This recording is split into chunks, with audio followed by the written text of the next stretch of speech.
All right, section 6.3, exponential functions, part 2. For this video, our main objective is just to determine if a function is exponential. So we have to define exponential, what it means to be an exponential function, and then we're going to look at some examples to see whether it's exponential versus whether it's linear. All right, an exponential function is a function of the form f of x equals c times a to the x, where a is a positive real number, and a cannot be 1. Also, c cannot equal 0 and is a positive, or is a real number as well.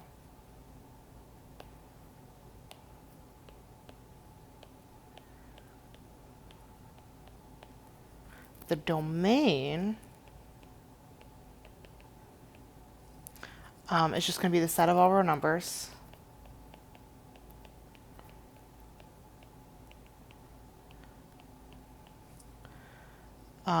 Let's see, the base, what we call the base of this function. So the base is a, and that's also called the growth factor. Also, you'll notice if we say we let x equal 0. So that means we have f of 0 equals c times a to the 0. Remember from our exponent rules, a to the 0 just equals 1. So what f of 0 really equals is c. That means c is what we call our initial value.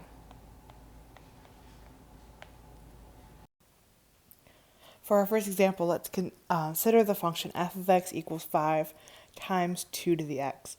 It's important to note you cannot simplify this. You can't say that, all right, well, 5 times 2 is 10, so this is just f of x equals 10x. You cannot change the colors. You cannot do this. Don't do that. That's bad. It's illegal. So for our example, we have that f of x equals 5 times 2 to the x. A, in this case, is 2. So that means our growth factor is 2. Now, if f of 0, so we're plugging in 0 for x, this would give us 5 times 2 to the 0. 2 to the 0 is 1, so f of 0 is just 5. That means c, or our initial value, remember c is our initial value, so initial value is 5. So we have a new theorem. This theorem states that for 1 unit changes in the input of x, so 1 unit changes will be like going from x equals 1 to x equals 2.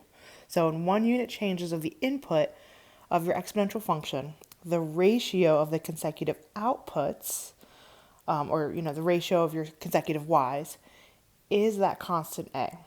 So basically, we're taking f of x plus 1, so just maybe f of x is 2, so f of 2 maybe, dividing it by f of x, so f of 1, so the one below it, that is a.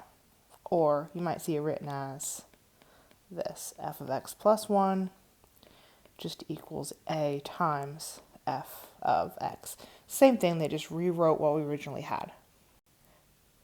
This theorem is important because you'll see in this next example, it'll show us whether or not we have a linear function or an exponential function. So we'll be looking at the differences between our 1 unit changes in x and looking at the changes, the ratio of those matching, corresponding y's, to see kind of if it's going to be the same, if it's not the same. It's going to tell us whether or not it's linear or not, or exponential.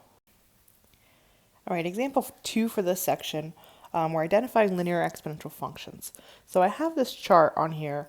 If you look at the kind of the left-hand side here, we have our x and our y. So it's just one of your x, y tables. And you see when x is -1, y is 5. When x is 0, y is 2, and so forth. So it's our x, y table. So we're gonna kind of examine this and to see if it's linear or if it's exponential. So the first thing we need to find is we're gonna look at the average rate of change for each. Average rate of change, think of that, that is just slope. So we're going to look at, subtracting our x's and subtracting our y's. And if you look at like the example on Math Lab, they do something, so let's take these 2 points. They write it like this, and it's triangle y over triangle x. What that triangle is delta, or the change in. So it's the change in y over the change in x. That's all that means. So we're just subtracting.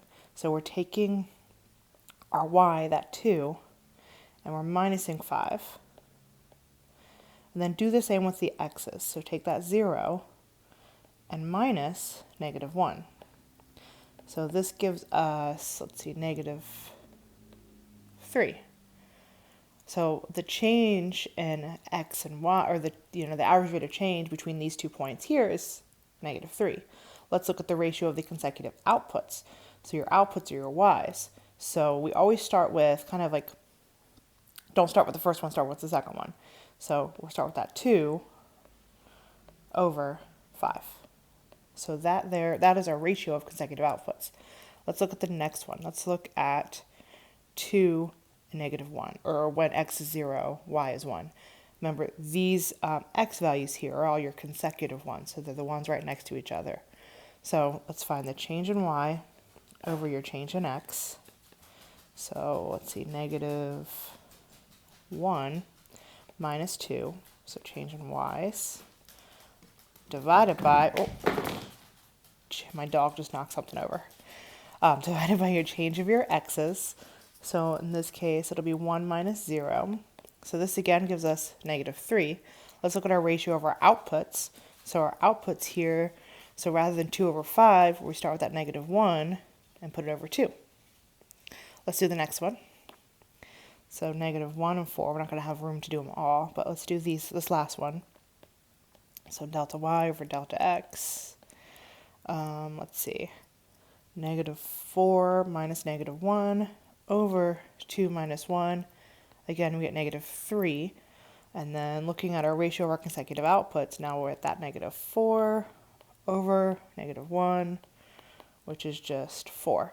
And if we did with the last one, you'll see the same kind of thing. What we notice is this right here. The average rate of change is the same.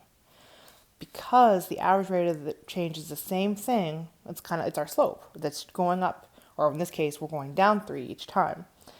Because we have this kind of a situation, that means it's linear. This is not exponential, this is linear.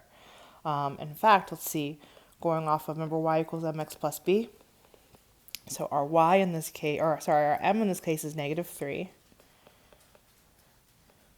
And let's see, our slope intercept, remember that is when your x is 0. What is your y value? So in our case, it's 2. So our equation is going to be y equals negative 3x plus 2.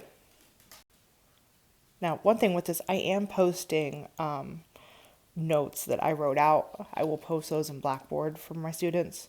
So all of this that I'm writing on here, also have written out in Blackboard. All right, for part B of this example, we again have the same chart, just different x and y. So you see we have x is negative 1, y is 32, x is 0, y is 16, x is 1, y is 8. You're probably looking at this, you can probably already tell it's not going to be linear because we're not adding or subtracting the same thing each time. That's what it means to be linear. When it's exponential, it's something different, but when it's linear, you're adding or subtracting the same thing each time. But let's go ahead and we're going to find the change in x and change in y just like we did in the last. So we'll start right here. So, our change of y divided by our change of x. In this case, we have 16 minus 32 over 0 minus negative 1, which gives us negative 16. Let's look at the ratio of the consecutive outputs. So 16 over 32 reduces to 1/2. Let's go ahead and do the next one. So 16 and 8. So our change in y over our change in x. This is going to be, 8 minus 16 over 1 minus 0, which gives us negative 8. The ratio of the outputs, we've got 8 over 16, which again reduces to 1/2. Let's see, let's do 8 and 4 as the last one will fit. Changing y over changing x, we've got 4 minus 8 over 2 minus 1, which gives us negative 4.